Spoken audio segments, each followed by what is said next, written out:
The views expressed, opinions given, and any communication made between the hosts and guests of What Are You Afraid of Horror and Paranormal Show do not necessarily reflect the views or opinions of Para-X Radio, EMC Network, or all services that play this show.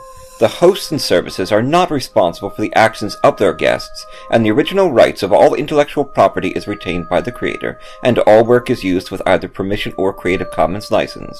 The show is for entertainment purposes only.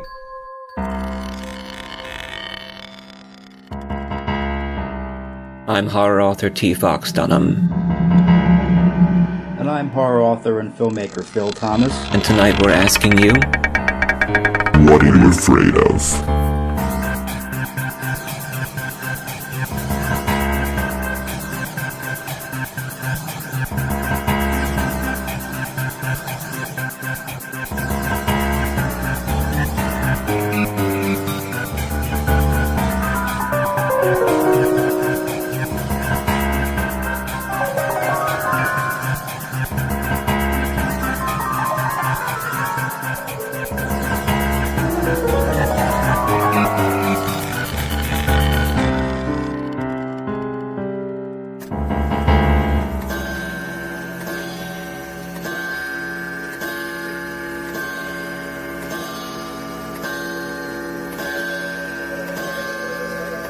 Philadelphia's horror home with hosts T. Fox Dunham and Phil Thomas. Tonight, Don Allison on What Are You Afraid of? Horror and Paranormal Show. I'm T. Fox Dunham, and it's great to be back. It's 2019, and we're exploring some great ghost stories and authors. We have so much amazing content coming up in the months to come throughout the summer, leading us to October, and of course Halloween 2019, which is our special fun time. And we've got a guest back with us tonight on episode 110. This is He Met More Ghosts in Gettysburg. He was on a previous episode last year, and he's done it again. He's written another book. Don Allison, a veteran journalist and author, is a lifelong resident of Williams County, Ohio, where he shares a historic home with his wife Diane. As a high school student, Don got his start in journalism as a sports writer and a photographer with the weekly advance reporter newspaper, now known as The Village Reporter. He joined the Bryan Times in 1981, where he served many years as news editor and is currently semi-retired and a senior editor. He has received numerous Associated Press and United Press International awards for his news, features, and column writing and special section design. Don's weekly column on My Mind is a Bryan Times fixture. Now, drawing on knowledge gained from a lifetime of studying the Civil War, Don has written exclusively about the conflict. He and Diana are the founders of the Faded Banner Publications, which publishes books on the Civil War and Northwest Ohio history as well as the paranormal.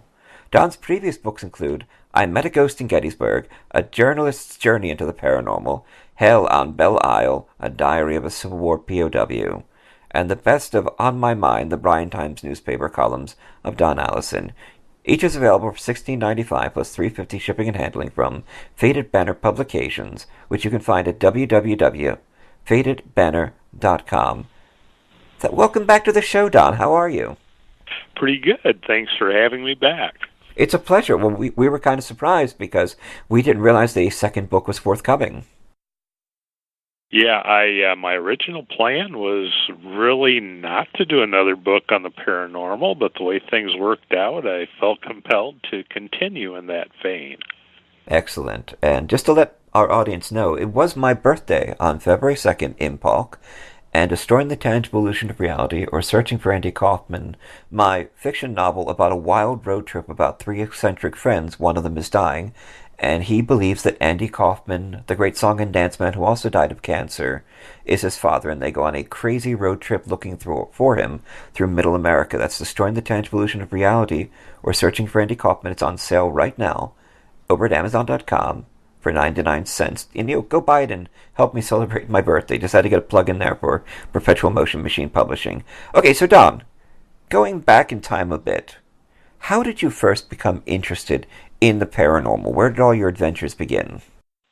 Well, for most of my life, I just had no interest in it. If anything, I was very skeptical. Not quite to the point of being antagonistic, but almost to that point. but my wife and I purchased an 1830s house in Northwest Ohio, and as we got involved in the restoration, we had a number of rather odd things happen, and it seemed like the more we worked, the more active the house became. And after a while, I just said, okay, there's something here we don't understand. It has been kind of a fascinating ride with the house. I'm sitting in my home office in the house right now. Fantastic. I know it's wonderful if you're interested in that sort of thing and you do get a ghost in your home. And I know many parapsychologists and paranormal investigators are actually looking for haunted houses now to go live in and sort of have a live-in-at-home case going on. And it is an ongoing thing for us. What was your goal in writing I Met More Ghosts in Gettysburg, A Journalist's Paranormal Journey Continues? Well, after my first book, which I initially thought, okay, one book and done, I've explored it, I'll move on, I really found that there's just a whole new world out there of people interested in the field, of people curious but not really believers or very skeptical. And I really thought we need to pay more attention. This is something that I think has gotten short shrift from maybe mainstream science, even society. People think, gee, here's a book on the paranormal. They kind of roll their eyes a bit, and there's so much that you can verify. If you're willing to take the time to explore, you can see that there's more here. And a big part of it is I was shocked at how many people, when I gave a talk on my first book, would kind of hang around and wait for questions and so forth from other people. Then when the room had pretty well cleared out, they would approach me and say, I hope you won't think I'm crazy, but, and then proceed to tell me about hauntings going on in their home or an experience that they'd had at somewhere like Gettysburg. And it seems like I was really providing a real service to people by listening and saying, no, you're not crazy. These things do happen. And by writing the book, I've had people come up to me and say, I read your book, thank you, and shared their own experiences and said, hey, you helped me realize that we're not losing our senses, that there really is something to this. Well, that's incredible, and I imagine that brings a lot of comfort to your readers. And of course, we do the same thing with our show. We have lots of people send in their ghost stories, and you can send in your ghost story out there to our audience. Find our information at www.whatareyoufraidofpodcast.com, where we have information about our guidelines for ghost stories and how to send that over to us. We always need more ghost stories for our voice actors to record, and you'll find more content, all of our episodes, an archive of ghost stories with audio narration, articles, recipes, interviews, you name it. It's over there at www.whatareyoufraidofpodcast.com. And of course, we are on ParaX Radio at Friday night at 9 p.m. Eastern Standard Time, and you can find us at all major podcast services. So we're going to pause with Mr. Don Allison, and we're going to play a ghost story from his book called In My Mind's Eye, Ghost Story at Little Round Top, read by David Walton. And we'll be right back with Don Allison on episode 110. The dead demand to be heard, and on What Are You Afraid of? Horror and Paranormal Show, Philadelphia's horror home, we listen. New, true ghost stories every episode. Interviews with paranormal investigators. There is no supernatural. The natural world is just far greater than we can perceive. More information and expanded content at www.whatareyoufraidofpodcast.com. And follow us on Twitter at PFWhatAfraidOf. Find us on all major podcast services including iTunes, Google Play, and Spotify, iHeartRadio, or listen to us Fridays at 9 p.m. on the ParaX Radio Network. I'm horror author T. Fox Dunham. I'm horror author and filmmaker Phil Thomas. So what are you afraid of? If you like what you hear, leave us a review on your preferred podcast service. What Are You Afraid of? Horror and paranormal shows. Speak to the dead. Para-X. In My Mind's Eye, written by journalist Don Allison from his book Met More Ghosts at Gettysburg, A Journalist's Paranormal Journey Continues. Read by David Walton. In April 2018, my wife Diane and I were in Gettysburg. I was again eager to visit Little Round Top, where my Alabama ancestors fought. As it turned out, getting there was not so easy. The National Park Service had conducted a controlled burn in the area, so the roadways I typically used to reach the Round Tops were closed. I was determined to reach the area, however, and found a back way in.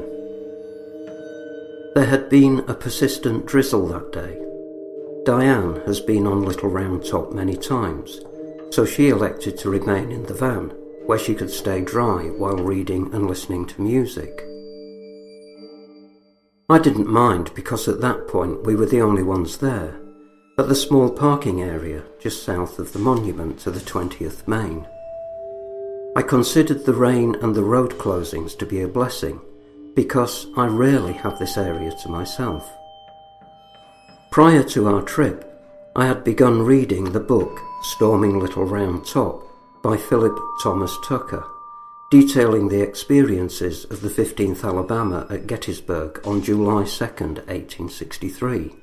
Most of the reading I had done before obtaining this book had focused on the Union side of this fierce fight for the flank, so I was learning new details of the battle from the Southern perspective. My goal had been to finish Tucker's book before leaving for Gettysburg, but I ran short of time and was only about midway through this narrative about the 15th's climatic struggle against the 20th Maine.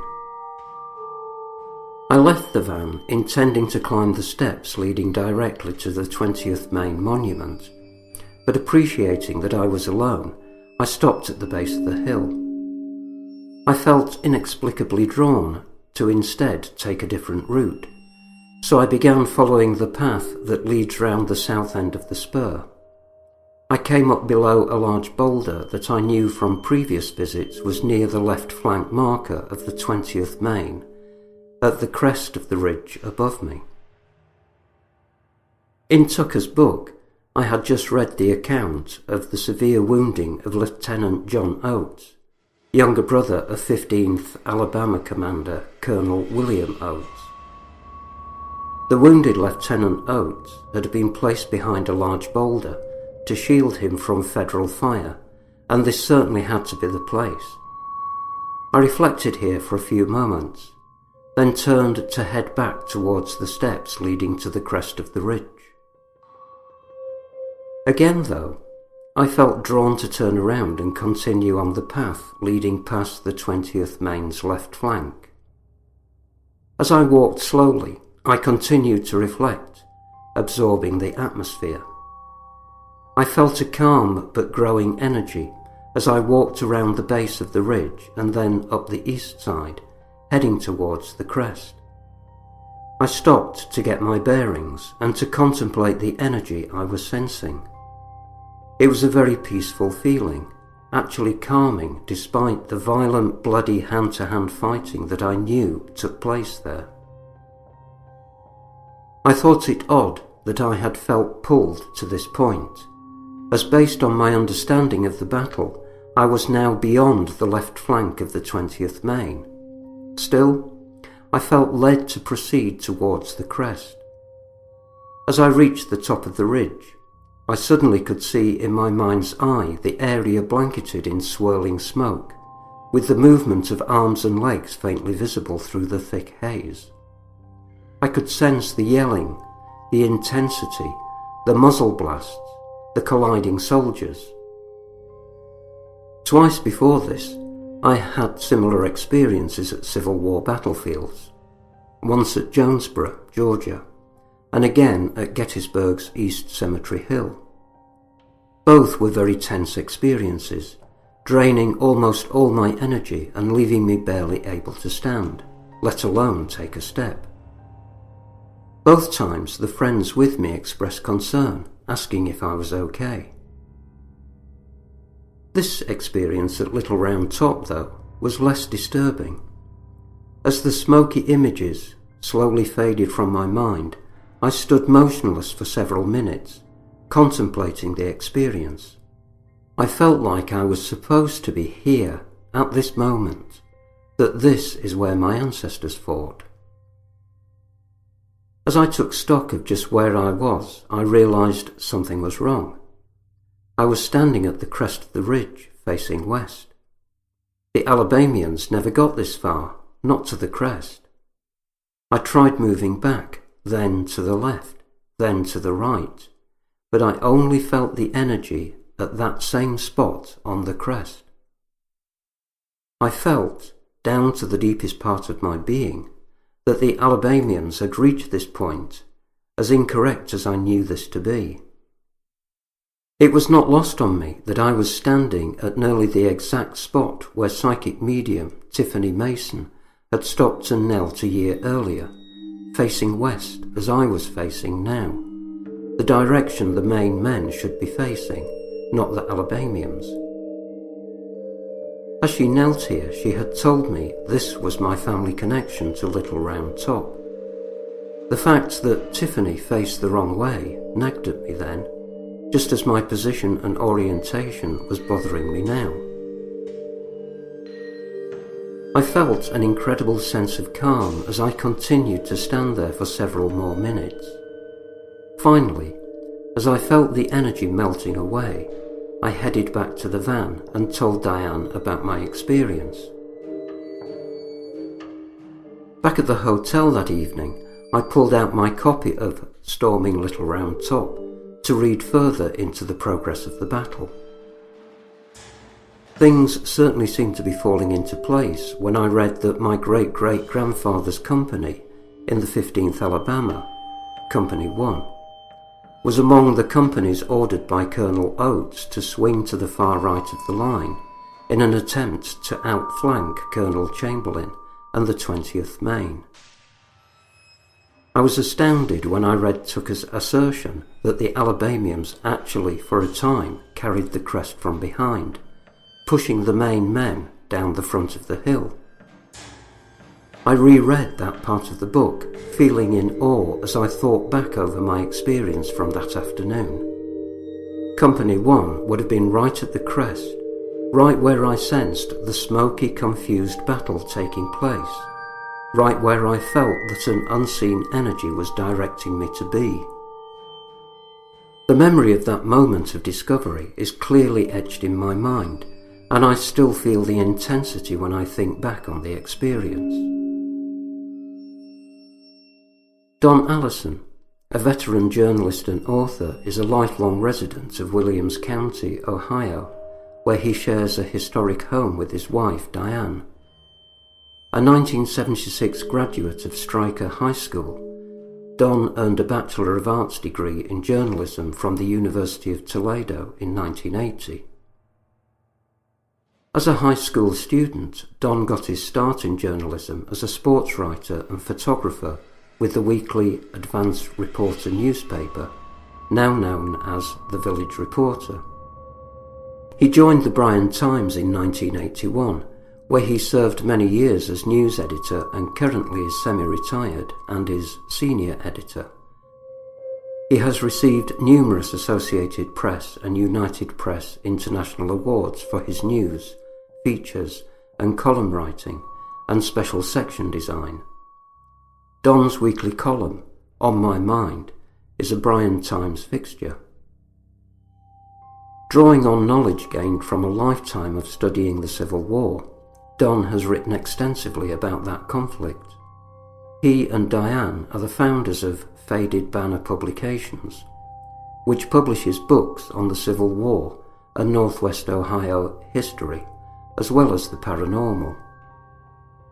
Currently, Don is co-authoring with fellow Northwest Ohio historian Richard Cooley a book on the 38th Ohio Volunteer Infantry in the Civil War.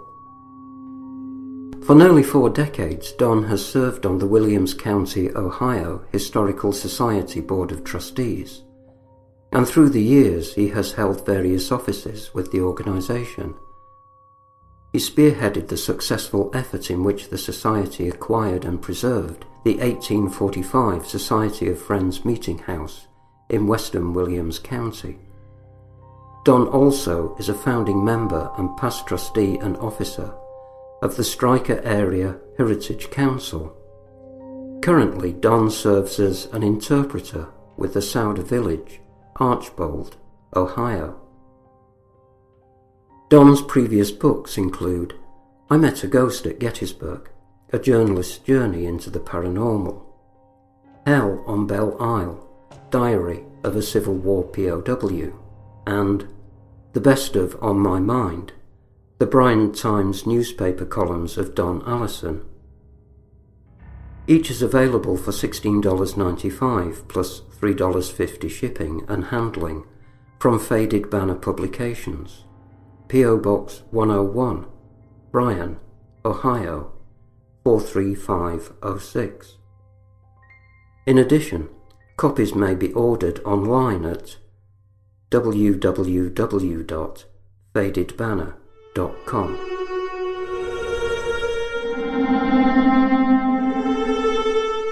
I'm Shauna. And this is Victoria. And we're geeks from Exploring the Paranormal with Geeks Paranormal. And you're listening to What Are You Afraid Of? With T. Fox Dunham and Phil Thomas on parax.com. Mercy, a new horror medical thriller from author T. Fox Dunham, published by Bloodbound Books. Based on the author's horrific battle with a rare form of lymphoma that involved intense chemotherapy and radiation, Fox turns the horror of his experience into terror on the page. William Saint is dying of cancer. On most days, death seems like a humane alternative to the treatment. Stricken with fever, William is rushed to Mercy, notorious as a place to send the sickest of the poor and uninsured to be forgotten, and finds the hospital in even worse condition than his previous visit. Willie's memories faded. He grabbed his sack head, the sack head of the scarecrow, picking at the exposed chicken wire to hold them in. However, the memories fell out of the holes in his face. They wormed and crawled from the leather flesh and the old clothing of the scarecrow, then squirmed and wiggled down his body. The grounds are unkempt, the foundation is cracking, and like the wild mushrooms sprouting from the fissures of decay around it, something is growing inside the hospital. Something dark.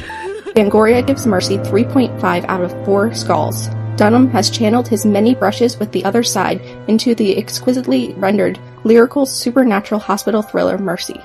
It's feeding on the sickness and sustaining itself on the staff, changing them, and now it wants Willie. Come now, Mr. Saint. Just a little more of that sweet milk. So salty and so good. You won't miss it. And we ever do so like our delicacies here at Mercy Hospital. Part medical horror, part supernatural suspense, Mercy is a hard-hitting fever dream of a novel. I enjoyed the hell out of it. Tim Wagner, author of The Way of All Flesh and Eat the Night. Available from Amazon, Barnes & Noble, and bookstores everywhere in both print and digital versions. Life is an addiction. Let go. Let it all burn. In the future, roving bands of comic book podcasts will savage the wasteland, once known as the Internet. One podcast, the Grawlix Podcast, may not be the biggest, may not be the funniest, may not be the most well-spoken. Wait, what was my point again? Oh yes, the Grawlix Podcast. Listen to it at grawlixpodcast.com. That's GRAWLIX podcast.com. Well, that was a great story, and of course, I adore Gettysburg. I adore the battlefields. My wife does too. Hopefully we're getting back down there for St. Patrick's Day weekend. And of course, Little Round Top, Devil's Den, all the great locations that you can visit and walk around the park. And it's such a beautiful area. Thank you for sharing that story. Thank you, David Walton. Now, you have often mentioned that your first book on the paranormal, I Met a Ghost in Gettysburg, a journalist's journey into the paranormal, was a life changer for you. Why is that? It opened a whole new world. As I mentioned earlier, I didn't expect, for one, I had no clue what the reception of the book would be. I half expected that nobody would really care, that it wouldn't be, much of a seller, really.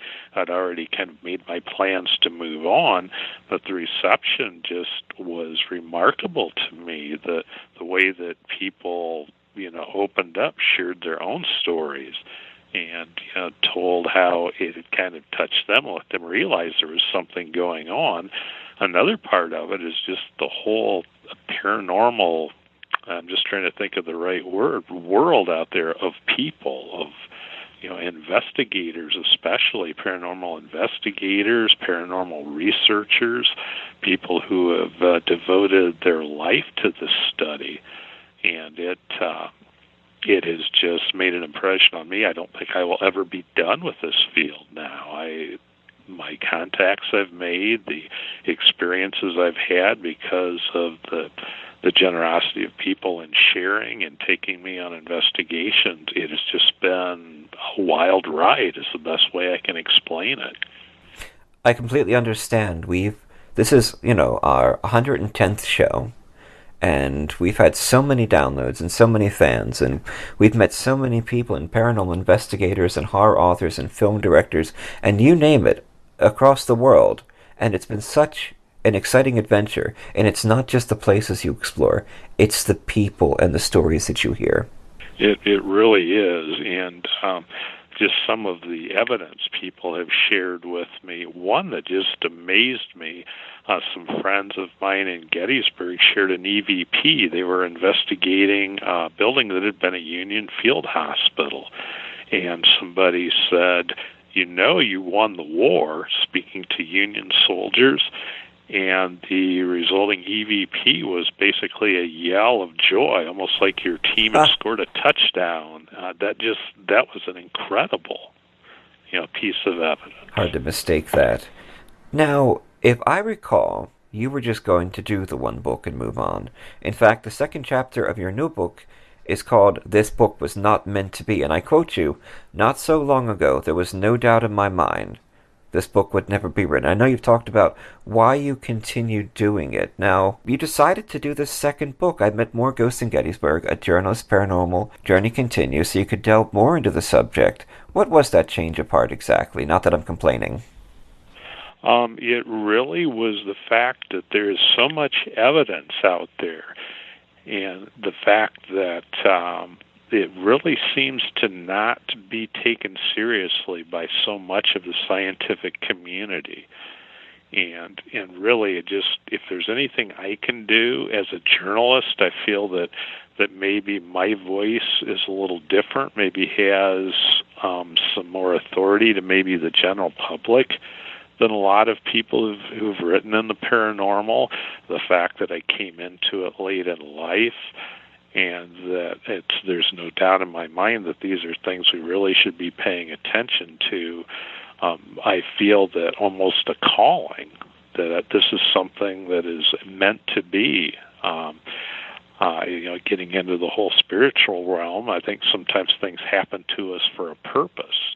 And I think my haunted house, my experiences at Gettysburg, and my experiences after the first book have prepared me, prompted me, and really convinced me that this is something I need to do. No, I've read the book. I've read both books. In fact, you sent me a review copy last week, and I read it in one night lying in bed on my new Kindle. My old Kindle cracked, and my wife Allison got me a beautiful Kindle 10 for my birthday, and I just adore this machine. I've got so many books on it now, and I read your book, and it really was different from other books on ghost stories, because you definitely see your journalism come out, your editorial on the paranormal and parapsychology and on the industry itself. And it's more than just a story of ghost stories, it's the story of your journey into the paranormal and your observations of the many facets of the industry, which is just really incredible. It's like I said, it's different than other books I've read. And in the book, you maintain your healthy skepticism, which I believe is good for all paranormal investigators to have. Why is skepticism so important in the art of paranormal investigation?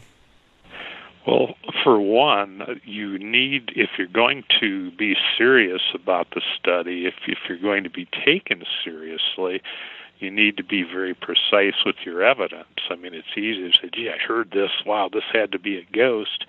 No, if you're looking at electromagnetic fields, you need to properly prepare. If you're in a building, you need to do a sweep and get a baseline so that you're having something to compare any possible paranormal results to.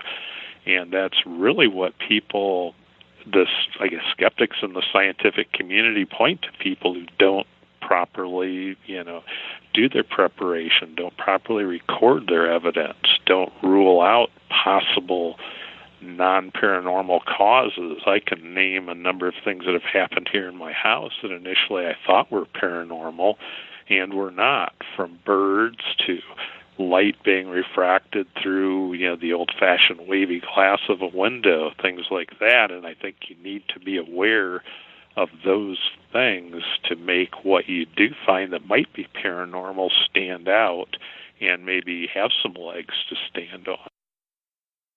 Fascinating, definitely.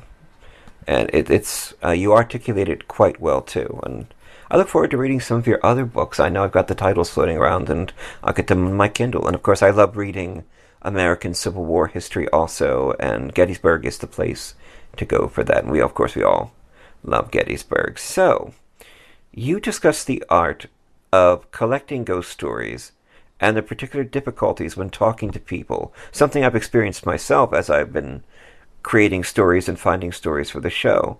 Now, when you talk to somebody, what's your process like? How do you get them to open up and share with you what they saw? I think just being a good listener. I will let people talk. If they seem open and want to talk, I'll listen. I will prompt them if they seem hesitant. I'll reassure them. If they seem, like they're afraid they're going to be ridiculed, I'll tell them, no, this happens to all sorts of people.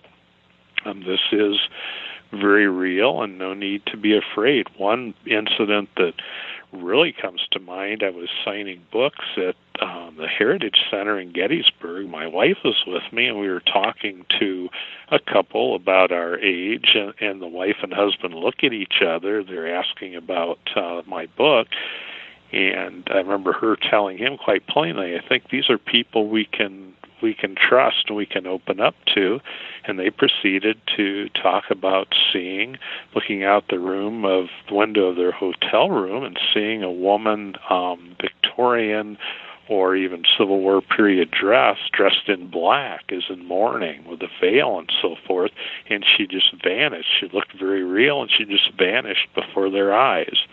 And they said they'd never had the courage to share that with anybody. Incredible. A similar thing happened to us when we were there last September. We were doing the Haunted Objects tour in the Jenny Wade home house, and we were upstairs with a wonderful tour guide over there. And out the corner of my eye, I catch a woman in a petticoat walk in the hallway, and I thought it was another tour guide, but we were the only group in the house all day. Interesting. Yeah, so, who knows what it was, but it was just a lot of fun. Like we tell people in our audience, we're not here to prove ghost stories. We're not here to weigh the evidence. We're here just to share them, and we let our audience decide it. What Are You Afraid of? Horror and Paranormal Show on Parax Radio, Friday nights at 9 p.m. Eastern Standard Time. Find our website at www.whatareyouafraidofpodcast.com. And we are talking to Don Allison on episode 110. He met more ghosts in Gettysburg. And of course, he was on a previous episode. You can check that out at our website at www.whatareyouafraidofpodcast.com. Okay, so leading into another ghost story. Do the spirits of old friends stay with us? A couple of things that have happened to me in my life that make me think very much that the spirits of friends or relatives, close relatives, do stay with us. One that I don't think I've ever written about, but I had a very close friend who was killed in a car accident many years ago. We were very close through high school, and at one time we were college roommates. And for years after he died, I would periodically dream that I encountered him. And he always wanted to know what was up with me. And we would chat, and I would fill him in. And these dreams are just incredibly real, incredibly realistic. I'd always wake up, like, wow, it's almost like I had, spent time with my friend again. And then a few years ago, I had the dream, but it was different. Instead of him asking about me, I asked about how he was doing. And he said, Don, I'm all right. I'm okay. And he said, I've got to go now. And I said, okay, well, see you later. And when I woke up, I realized that that was it. I would never have the dreams of him again, and I never have. But it's quite a moving thing for me, and kind of reassuring in a way that maybe there is something ahead for us after our time on Earth is gone. I completely understand. Of course, dreams about reconnecting with lost loved ones are always the most intense. So we tell the story that you shared with us. It's from the book. It's called Jack Bryce, Old Friend, and it starts off with you hanging out with the crew from A Paranormal View, Kat Klackow, Henry Foister, and of course Barbara, our dear old scone cat. And this is David Walton, our English folk singer, reading Jack Bryce, Old Friend, at What Are You Afraid of Horror and Paranormal Show on Parax Radio on Friday nights at 9 p.m. Eastern Standard Time, and available on all major podcast services. We'll be back with Mr. Don Allison right after this ghost story. Rat, where are you going? I'm going back to the Paranormal View, back where I belong. Please, take me with you. No, I'm through with everything here. I want to see if there's something left in life I haven't explored. Do you know what I'm talking about? Oh, Rat, don't run to them. They talk about ghosts and hauntings, UFOs, and all kind of supernatural scary stuff. You'll never understand, will you, Scarlet? No! Well, that's your misfortune. Rat, if you go, where shall I go? What shall I do? Frankly, my dear...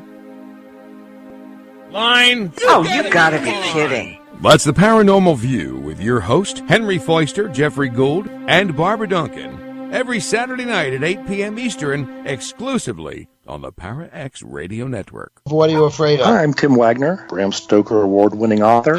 # Grave Girls. This is Katrina Weidman of Destination America's Paranormal Lockdown. This is Jim Chambers. I'm the author of The Engines of Sacrifice. This is Jasper Barr, award-winning author of The Final Cut. And you're listening to What Are You Afraid of? What Are You Afraid of? To What Are You Afraid of? What are you afraid of? Love it. Fantoxic, please. Fantoxic.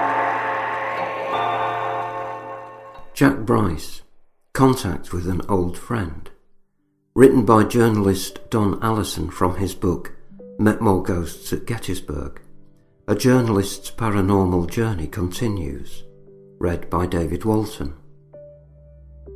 Jack Bryce story. Can I tell you something? Until she asked me that question, I didn't even realise Tiffany Mason had been standing a few feet away, taking in my conversation. Actually, at that point I didn't even remember Tiffany's name.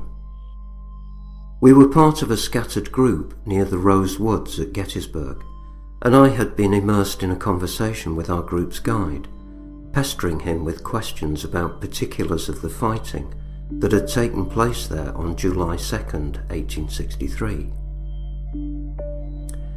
I had been a student of the Civil War Battle of Gettysburg for most of my life, and I was intently focused on learning more about this specific point of the battlefield that I had previously visited only in passing.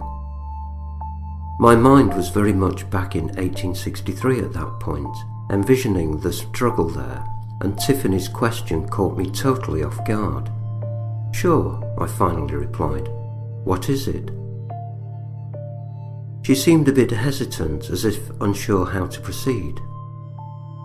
"You have someone with you," she finally replied. At first I thought he was a dead tourist, and I thought it would suck to be a dead tourist, but he said, "No, I'm with him."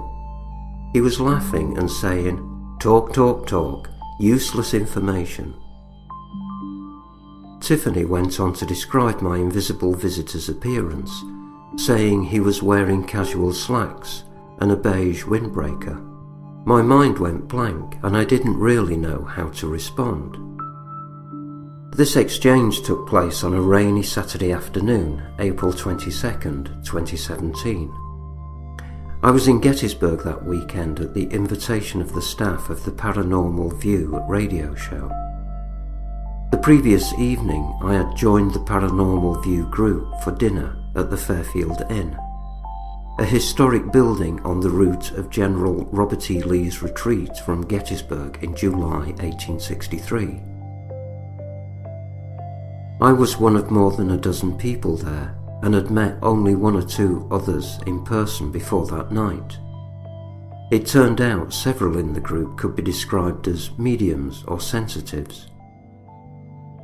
I must confess I'm not terribly good with names, especially right after initial introductions as part of a group. My guess is that I probably appeared rather foolish to Tiffany as I stood in the Rose Woods, trying to remember who she was, most likely staring at her with my mouth open trying to make sense of her comment that jolted me from out of the blue. As I wrapped my mind around what Tiffany had told me, my reaction was a very human one of trying to put the pieces of this puzzle into place.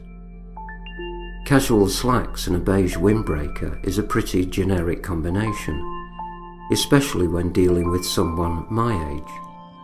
Her overall description, though, did call to mind a close friend who had died slightly less than 2 years before. But this seemed so out of place to me. What connection could my deceased friend, Jack, a lifelong Michigan and Ohio resident, have to me at Gettysburg? As I looked back at the guide I had been peppering with questions about the Rose Woods, I realized he was wearing a Detroit Tigers baseball cap. Yes, Jack and I were die-hard Tigers fans. We often watched Tigers games together on television, and we dissected the team's roster, performance and fortunes in great detail. Still, I shook my head at the stretch it would take for me to believe a Tigers cap brought my deceased friend to Gettysburg. It had to be simply a coincidence. But I couldn't deny that Tiffany had quoted this invisible companion as making light-hearted fun of me in a way that was very much the essence of Jack. He and I often shared insults. It was a friendly game with us, and I know Jack wasn't much interested in the Civil War. If Jack had somehow spotted a Tigers cap and was hoping to catch up with the team's fortunes, he would have found a Civil War discussion disappointing and would have been inclined to give me grief about it. Regardless, Jack at Gettysburg was just too far-fetched to give any more thought, I concluded. That is, until it dawned on me that Jack's World War II service as a bombardier aboard a B-17 aircraft had a definite Gettysburg connection. 3 of his fellow crew members, I realised, were from the Gettysburg area. At the time of the war, navigator Raymond Spar and pilot Harvey Dickert were Gettysburg residents, and co-pilot Vernon Keelholtz resided in nearby Emmitsburg, Maryland. Ironically, their aircraft bore the name Mason and Dixon, giving a nod to the Mason-Dixon line that ran near Gettysburg, dividing north and south. The crew Jack served with endured some harrowing times. They and their plane survived 35 bombing missions, a majority over Germany. They faced German fighter planes and anti-aircraft fire, and although the B-17 was sometimes damaged, they always made their way back to their airbase in England. Jack and his co-pilot remained close friends following the war, and were the last 2 surviving members of the 9-man crew.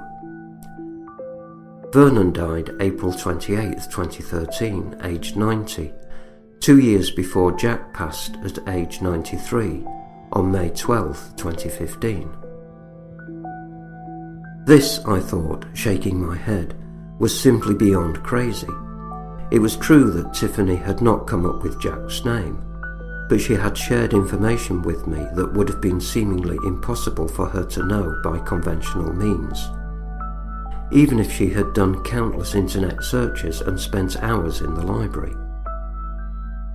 The improbability of it all swept over me like a wave when I thought about a dream I experienced shortly before my Gettysburg visit.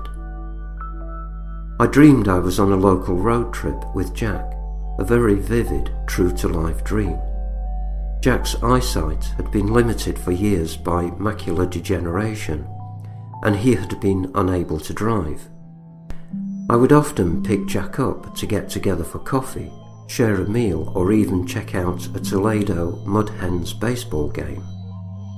After he was in the nursing home, I would drive him to my house to watch a Detroit Tigers or Lions game. In the dream, I drove Jack around the nearby village of Edgerton, checking out various sites. That was appropriate, as Jack once owned the Edgerton Earth newspaper. Then we headed back to Bryan to have supper at the former Bryan newsstand, which had been our favourite hangout. Even though the newsstand had undergone ownership changes and remodelling in recent years, when Jack and I were there in my dream, it was the old newsstand, as it was when we spent time there. Our food was being placed in front of us when I woke up. The dream was so real that it took a little while for me to get my bearings. I looked at my alarm clock and realised it was nearly time to get up and get ready for work. Instead of rushing into the day, I relaxed, closed my eyes, and held on to the images of the dream. To say I have very much missed my visits with Jack would be an understatement. I worked with Jack for years, and we had coffee breaks together nearly every afternoon at the newsstand. We shared stories of our journalism careers, talked sports, and at times sought advice from each other. After Jack retired, we often spoke by phone in between personal visits. We knew each other so well that I could telephone Jack, and when he answered, I would skip any greeting and simply launch into a joke, and then hang up when I was done. He would do the same to me. As I lay in bed contemplating the dream, it was as if I had been granted one more visit with Jack. The warm feeling from that visit has stayed with me, even as I am writing this. While I was composing, I met a ghost at Gettysburg. I very much missed Jack's counsel and advice. I'm missing it with this book as well. For the rest of my stay in Gettysburg that spring, and quite frankly to this very day, Tiffany's revelations have left me wondering how in the world, or beyond the world as we are aware of it, did she know what she knew? Why, nearly 2 years after his death, was Jack again becoming an influence on my life? This was the opening of yet another new avenue of personal exploration. I realise this may all be one unlikely but possible series of pure coincidences, and my mind could be leading me astray while trying to make sense of it all. From a scientific point of view, I realise this proves nothing. I do believe it is worth contemplating, however, and on a deeply personal level, I certainly love the thought that perhaps I'm not without Jack's advice and counsel after all.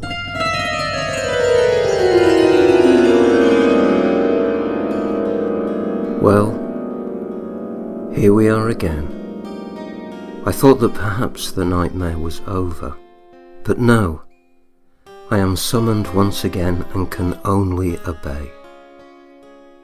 I am in thrall of Fox and unable to resist his powers, his hypnotic powers, masquerading as charm and friendship, his transatlantic, perhaps global powers. And so, every Sunday morning I sit in front of a microphone and read. Every Sunday afternoon I edit the audio file I have been commanded to create. Every Sunday evening I press send on an email to Philadelphia with an MP3 attached and tremble as I await the verdict of my master.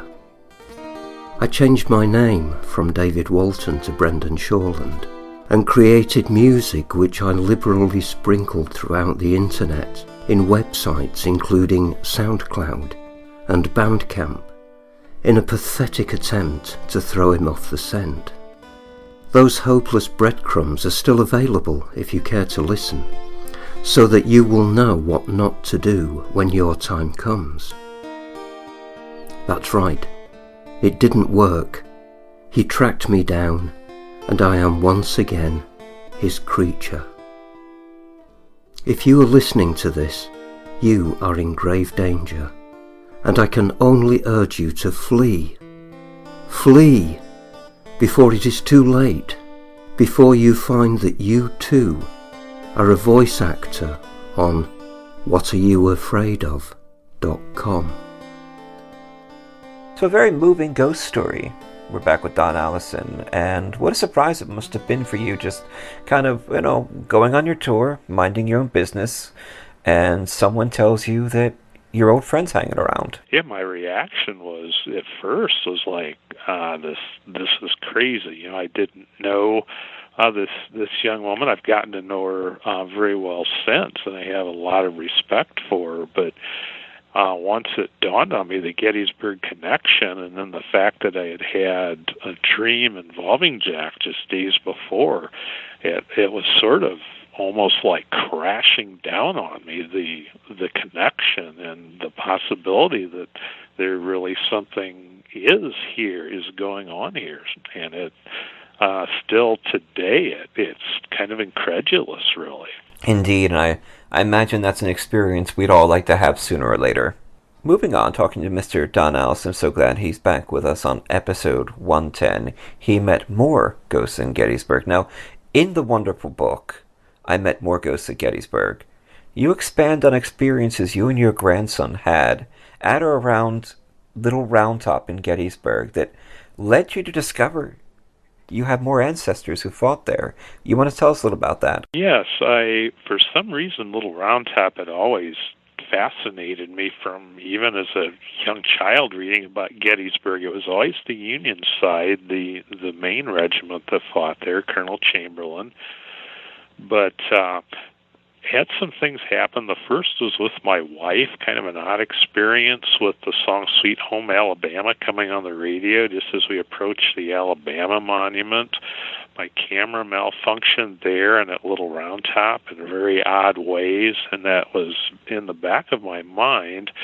I had looked a little bit into my Alabama ancestry. I knew I had a number of Alabama ancestors who had fought on the Western theater of the war. I had no idea that any fought in the Eastern theater or at Gettysburg.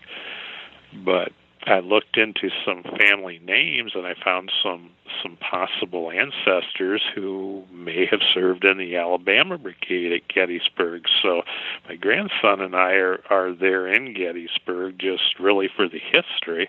But I thought, what the heck? We're there. We had an evening. The park was open after dark, so we went to the Alabama Monument. And I was armed with the names of my potential family connection, and I had the song Sweet Home Alabama, a CD. So I thought, well, we'll do a little experiment here. So we both took pictures at the monument with our cameras, rapid fire. We looked at the results, nothing in them. So I turned on the song Sweet Home Alabama and started reading the names of the possible connections. My grandson took photos as quickly as he could. While this is going on, I stopped when I was done with the names, turned off the music. We looked at his camera, and 3 of the shots that he took had orbs. Now, I know orbs are sometimes dubious evidence. Sometimes some people don't believe that they're ever evidence of the paranormal at all. I beg to differ. I think sometimes they are. But then we both took more pictures for another control afterwards, and again, none of our photos had orbs. It was only 3 of the 15 shots that he took while I'm reading the names, and those had multiple orbs. That's not really in the realm of likely coincidence to work that way. So we immediately drove from there to Little Round Top, and we stopped the van, rolled down the windows. My grandson took 5 photos as quickly as he could. He showed me the results. The first shot has 8 orbs. They even seem to be traveling with tails to a certain spot near us, and then that spot where they look to converge, a colorful mist that grew with each shot that he took. None of this was visible to the naked eye. That was strange. What was also stranger is my camera would not work while this was going on, hearkening back to my experience there with my wife. So that, when we got back after that trip, I really started researching and looking into the family connections, and I found that I indeed had a great-great-grandfather who fought Company I of the 15th Alabama, was captured at Little Round Top. Fantastic. Well, that's excellent. I love it when things connect like that. And it's funny, as I was telling Katrina Weidman, she was on our last episode, wonderful Katrina Weidman from Paranormal Lockdown, and I was saying that really all ghosts they're stories that want to be told. And our job is to find these stories and to help people connect to them. Boy, I agree very much. So many of my experiences have proven that that's the case. The Alabamians at Little Round Top. I think my next paranormal book will deal with the 107th Ohio German Regiment at Gettysburg. I was going to include some of that in my last book, but it became too involved, and I think that may be a standalone book on its own. Soldiers wanting their story told. That sounds fascinating. So, wrapping up episode 110, and you're good enough, you're coming back on episode 111, which will premiere next week on Parax Radio and also over the website at www.whatayouafraidofpodcast.com. What is next for you? What's on the horizon for Mr. Don Allison, paranormal investigator, skeptic, and journalist? Well, continuing along the paranormal vein, I definitely would like to get more into paranormal investigating, and I would like to do it as scientifically as possible. I really want to learn more about how to go about it correctly. There are a number of very good, very helpful, very knowledgeable people who have been helping me on that journey, and I hope will continue. I will continue my research into history as well. Local history, I love it. Civil War history, there are more books on the horizon there as well. And even depending on the type of acceptance I would get, I would love to talk to people interested in history about possibly relying on some of the paranormal research you can do that can help you learn things, help guide you what to learn about. And you can find your website at www.fadedbanner.com, which we will have a link for at the website at www.whatayouafraidofpodcast.com, where you can find all of our previous episodes, expanded content, our archive of ghost stories, interviews, articles, our friends list, and even recipes that I put up from time to time, because I do like to bake and cook and find spooky recipes to make. Well, it's been great talking to you. Now, you're going to be back in just a little bit on episode 111, and for our audience, I want to remind them that my book, Destroying the Tangible Illusion of Reality, or Searching for Andy Kaufman, is on sale right now from Perpetual Motion Machine Publishing over at Amazon.com. You can get the ebook for 99 cents as I'm celebrating my birthday month and another anniversary of my victory over lymphoma.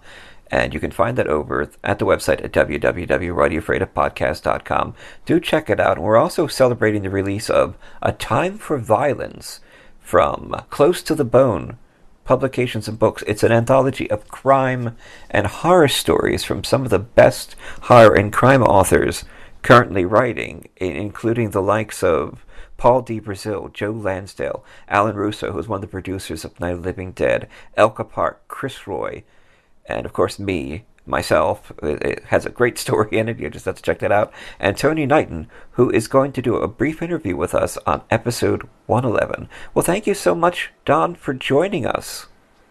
Well, you are welcome. Thanks for the invitation. I've enjoyed it very much. This is T. Fox Dunham, episode 110. He met more ghosts in Gettysburg. I feel that almost a call that this is something that is meant to be. T. Fox Dunham lives in Philadelphia with his wife Allison. He's a lymphoma survivor, cancer patient, modern bard, and historian. His first book, The Street Martyr, was published by Gutter Books. A major motion picture based on the book is being produced by Throughline Films. Destroying the Tangible Illusion of Reality or Searching for Andy Kaufman, a book about what it's like to be dying of cancer, was recently released from Perpetual Motion Machine Publishing, and Fox has a story in the next Stargate anthology from MGM and Fandemonium Books, Points of Origin. Fox is an active member of the Horror Writers Association, and he's had published hundreds of short stories and articles. His motto is Wrecking Civilization, one story at a time. Phil Thomas is an author and screenwriter from the suburbs of Philadelphia. His screenplays have been produced into feature films False Face and Always from Darkness, and are available in major retailers such as Best Buy and Target, as well as availability on Netflix and Amazon On Demand. His short films can be viewed on his YouTube channel, Film Zero Presents. He is a member of the International Association of Professional Writers and Editors, and he currently writes for Cultured Vultures, Game Skinny, and BloodyDisgusting.com. His first novel, The Poe Predicament, is being published in 2018 by Caliburn Press.